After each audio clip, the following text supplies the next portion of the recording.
আসসালামু আলাইকুম বন্ধুরা, সবাই কেমন আছেন? আজকে আমি নিয়ে এসেছি খুব মজাদার ও সুস্বাদু ঘরোয়া স্টাইলে পাস্তার রেসিপি। ইনস্ট্যান্ট ঘরে যা আছে তা দিয়ে আজকের এই পাস্তার রেসিপি দেখাবো।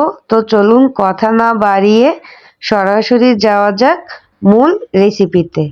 প্রথমে আমি একটা হাঁড়ি বসিয়ে তাতে পানি, লবণ আর কিছু সয়াবিন তেল দিয়ে দিয়েছি। যখন পানিটা ফুটে উঠবে ঠিক সে পর্যায়ে আমি এখানে দিয়ে দিব পাস্তা। আমি এখানে ১ কাপ পাস্তা নিয়েছি।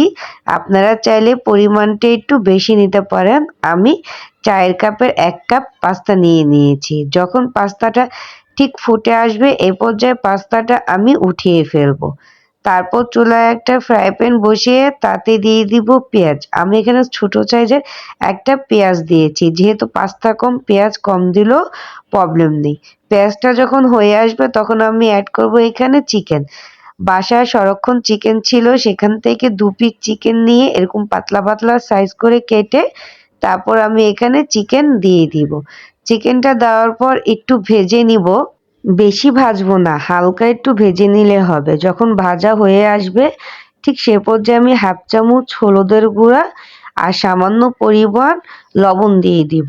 যেহেতু পাস্তা সিদ্ধ করার সময় লবণ দিয়েছিলাম, একটু খেয়াল রাখতে হবে। আর দিয়ে দিব একটা পাস্তা মশলা।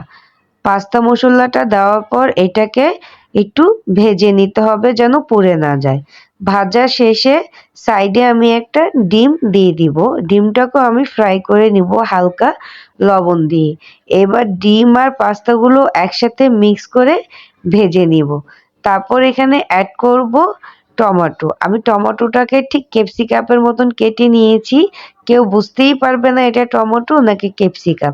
ওই যে বললাম ইনস্ট্যান্ট যা ছিল ক্যাপসিকাম ছিল না সেজন্য। তারপর এখানে দিয়ে দিব পাস্তা। পাস্তা দিয়ে একটা ম্যাগি মসলা দিয়ে দিব। আপনারা চাইলে ম্যাগি ম্যাজিক মসলাও দিতে পারেন। কিন্তু ম্যাগি মসলাটা আমার কাছে স্টক থাকে। কারণ বাচ্চাদেরকে আমি যখন নুডলস খাওয়াই আমি ম্যাগি মসলা দেই না। ম্যাগি মসলাতে কিন্তু বাচ্চাদের ক্ষতি করে। আমি এমনিতেই ওইটা করে খাওয়াই। ঠিক সেটারও একটা রেসিপি আপনাদের সামনে খুব শীঘ্রই নিয়ে আসব। তারপর এখানে মিনি প্যাকেটে ২ টা সস দিয়ে দিব। দিয়ে ভালো করে একটু নেড়ে দিয়ে দিব ধনিয়া পাতা ও কাঁচামরিচ। দিয়ে ভালো করে নেড়ে চুলাটা অফ করে দিব। তো রেডি হয়ে গেল আমার ঝটপট ১০ মিনিটে পাস্তার রেসিপি। বাসায় মেহমান আসলে ইনস্ট্যান্ট এভাবে বানিয়ে দিতে পারেন, ১০ মিনিটে রেডি হয়ে যাবে। এই ছিল আমার আজকের রেসিপি।